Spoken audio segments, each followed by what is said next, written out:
Hey everybody, I'm JJ. You're watching Reality Survival, and today we're going to talk about the top 10 things not to do as a prepper.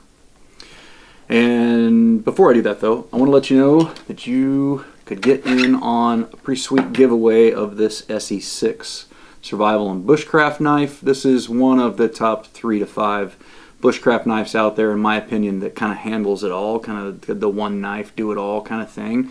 This is just a really sweet option. It's got a pretty sweet sheath with it, and I'm going to be giving this away on Substack. So all you need to do is go to realitysurvival.substack.com, get signed up as a paid subscriber over there. If you look at the last post I published, it's got this picture of this knife on it.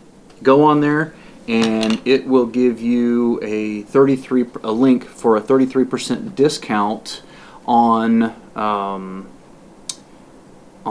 the membership. And so that means you can get the membership for like $40 a year or something like that. So check that out. I think that's a really cool option for folks.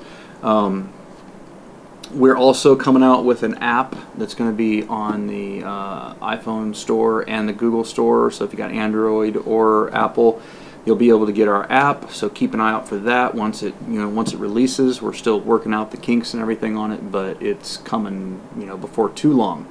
And we're hoping, fingers crossed, if we could get enough content creators who have YouTube channels that are similar in mindset to me.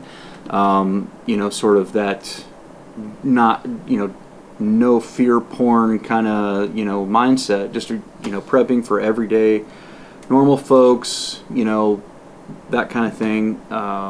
Those people, those channels will be invited to be a part of the app as well if they want to be. So I think that'll be a pretty cool thing to look forward to. Okay. Enough of all that. Let's get into this deal right here. So top 10 things not to do as a prepper. So the first thing is ignoring skills development. Stockpiling food and water and supplies is important, but you don't want to forget about the essential survival skills like first aid, navigation, firearms and tactics training, gardening, carpentry, electrical, mechanical, plumbing, all those kind of things, because you need to have a skill that you bring to the table. Like, what is your value add to a bad situation? That's kind of the thing that you got to think about. And if you don't develop those skills, if you don't train those skills, if you don't work those skills, if you don't practice those skills, when a bad situation comes, you're not going to have any additional value. If you don't have any additional value, you're extra weight, you're just making the problem worse. And that's the opposite of what we want to do. We want to try to be a part of the solution in getting situations back to normal on a faster time frame. So that is the first one, ignoring skills development. Number 2 is focusing only on doomsday scenarios. Now, you guys watch the channel for a while. You've heard me talk about this many times. Thing is that not all disasters are global cataclysms. Everything is not the end of the world as we know it. More common events like local natural disasters, job loss, temporary power outages, those kinds of things should be the primary focus. And as you get those bases covered, you become more prepared for the bigger events. But if you focus on the things that are most likely to affect you in your area and your region first, you're going to be much more better off. It's going to help you out a lot in the long run. Number 3 is neglecting water and food rotation.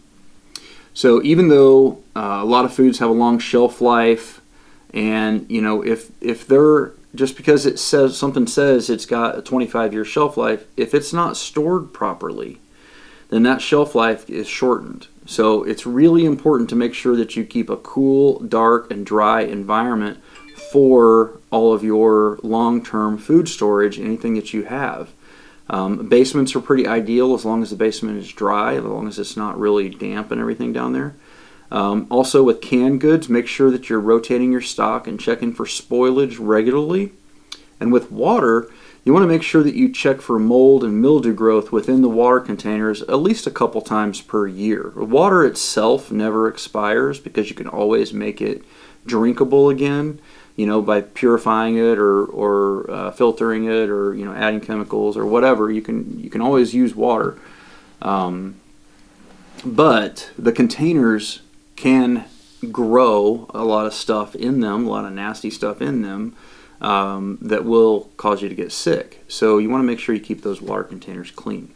All right, number 4 in the top 10 things not to do as a prepper is overlooking personal needs.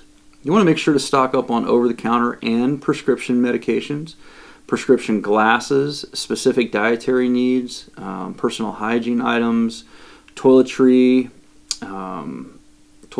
and feminine hygiene products. And make sure to think about all the individual needs of everybody in your household, and then consider what they might need 5 years from now. Because, a young son or daughter's needs when they're, 10 or 12 are going to be different than when they're 17 or 18, right? So you got to kind of think about that, kind of project things out into the future and think about what are the needs that they're going to need. What are the things they're going to need? And on prescription medications, Jase Medical, jasemedical.com, they just came out with, I think it was like 40 new prescription meds that you can get through their service. They used to only do like 5 basic antibiotics, but they've since expanded their whole capability, and now they'll do a whole array of different prescription meds. So go to jasemedical.com and check that out. I can save you $10 on your order by using the discount code REALITY10. And that is a pretty cool service. I remember off the top of my head, one of the new meds that they are now stocking is hydroxychloroquine, which we know is very good for viruses and for treating viruses and those kind of things. So if you want to stock up on some of that stuff, head over to jasemedical.com. All right, let's see. Number 5 in the top 10 things not to do as a prepper is relying on only one plan. Oftentimes things don't go as planned, so it's really important to have contingencies upon contingencies, right? We've talked many times on this channel about the PACE acronym: primary, alternate, contingency, and emergency. Thinking about various different ways about going, about accomplishing a single goal. If I can't do it this way, I'll do it this way. If I can't go that way, we'll go that way. You want to have multiple routes, multiple safe locations, and the way I like to think about this is try to become a master of the what-if game. Play the what-if scenarios through your head. What do I do if the car breaks down? What do I do if this happens? What do I do if this happens? And just go through multiple scenarios. And when you're going through those scenarios, it makes a lot of sense to just at the same time, like if you use Evernote or you got notes feature in your iPhone or whatever, just start up a new note and just pop down ideas. Just think, just ideas that are, kind of flowing as you're going through this thing. And then you can, later on, you can go back and you can make those ideas a little bit more congruent and actually have yourself a checklist. Now, the checklist doesn't have to be exactly do this, then do this, then do this. It's just the big stroke, the broad stroke ideas. And that way you can look, if whatever emergency X pops up, you can pull your phone up or whatever, and you can write these down too if you want to have a good, hard copy backup. And you can look through the list and be like, okay, we've got a hurricane coming. What do I need to do for hurricane preparation? Bam, bam, bam, bam, bam, bam, like some of the big things. And then you can adjust and add minor things as you're thinking about it. But those lists are just getting you thinking in the right direction. Now, I do have a full list of downloads on realitysurvival.substack.com. There's a whole bunch of checklists that I've come up with in the past about things to do before disasters, things to do after disasters, and all that kind of stuff. So you guys can check that out if you want over there. Let's see. So that was number 5. Number 6 is ignoring mental health. I've talked about this multiple times on the channel as well. Disasters are very stressful. Prepping should also include thinking about resources for stress management, relaxation, mental stimulation like books, games, and entertainment. And I think it's really important to do some self-education and psychological type counseling, learning about those things. So teach yourself, read some books, learn about psychology, learn about, counseling, anxiety, stress reduction, de-escalation techniques, interpersonal communication techniques, for individuals and for small groups. Managing stress is going to be one of the hardest things to handle in a SHTF kind of situation. If we were dealing, and not even if it's a nationwide thing, even in a regional or a small one, managing the stress of dealing with there not being services, not being internet, not having air conditioning, not being able to go to the grocery store and get the food that you want, and all those kind of things, that causes real breakdowns in family communication and family relationships. It can cause big fights and can cause all kinds of problems that can really be problematic. So ignoring the mental health aspects of disaster situations and how to deal with them and how to communicate your way through them is a really big problem. So don't ignore that. All right, number 7 in the top 10 things not to do as a prepper is keeping it a secret from your family and friends. Now, I know a lot of people are going to say right now that, they're keyboard commandoing.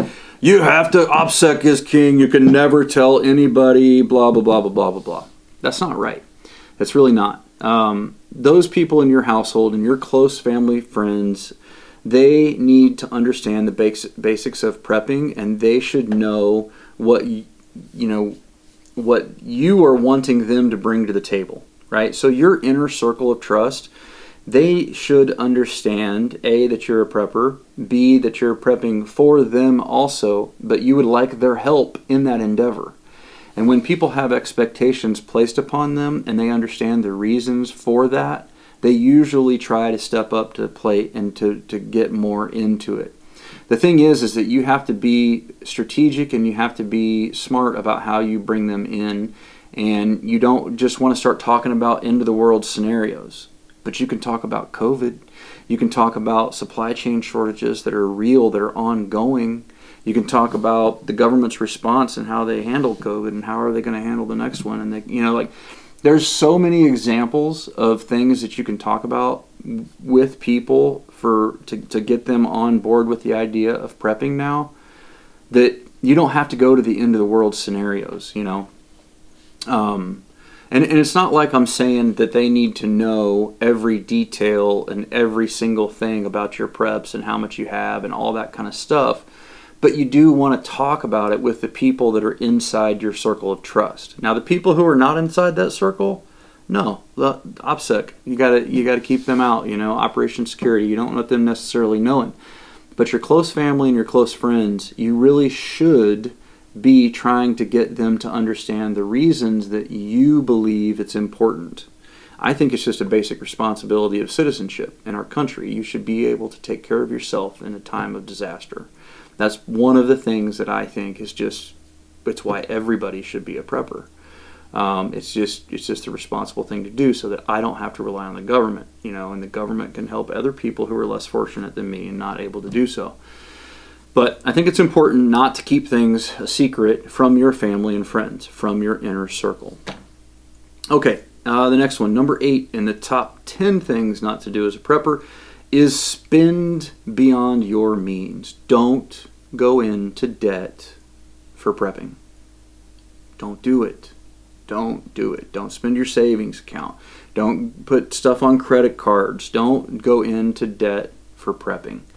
In my opinion, about the only thing that makes sense to go into debt for, if you have to, is for a move where you're moving out of a dangerous location into a more safe, more rural kind of environment.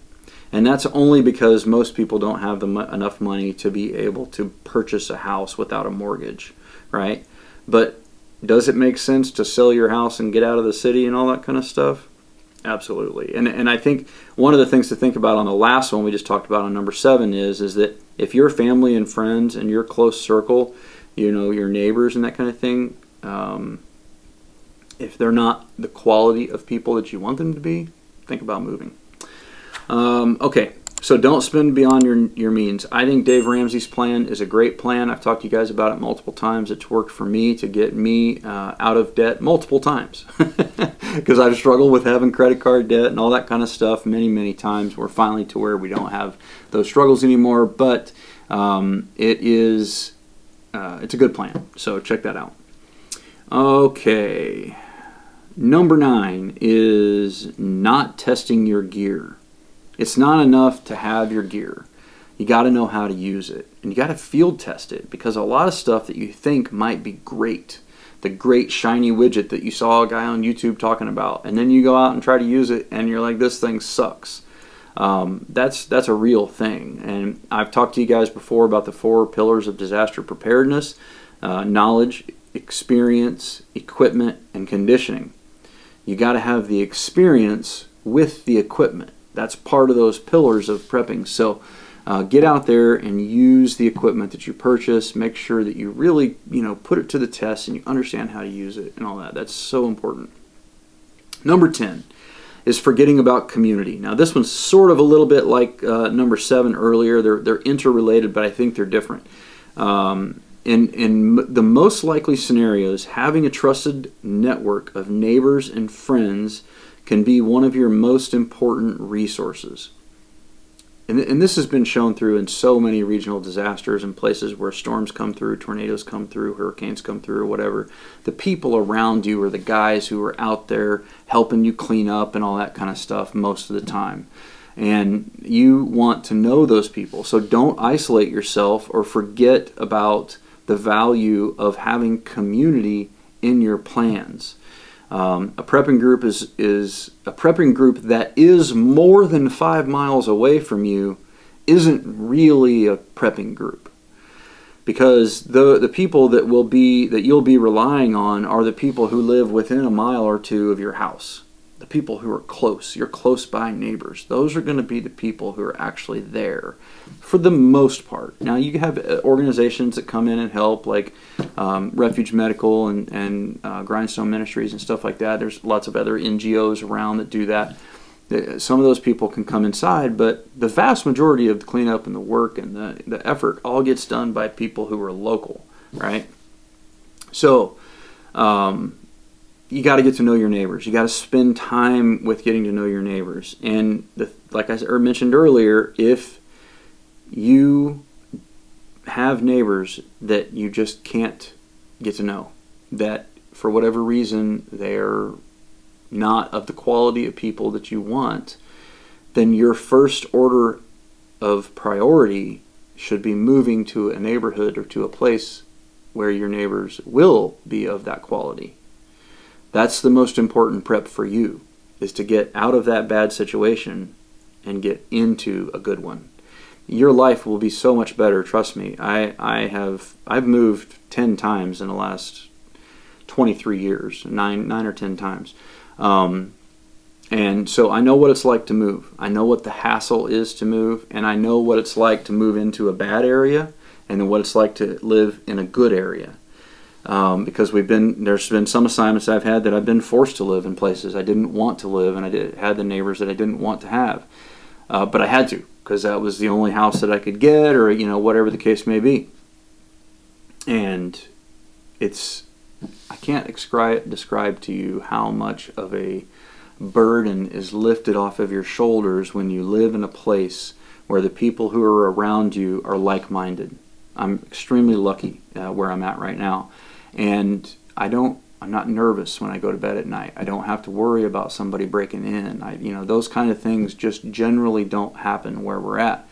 And I'm super thankful for that, because it reduces my stress level tremendously.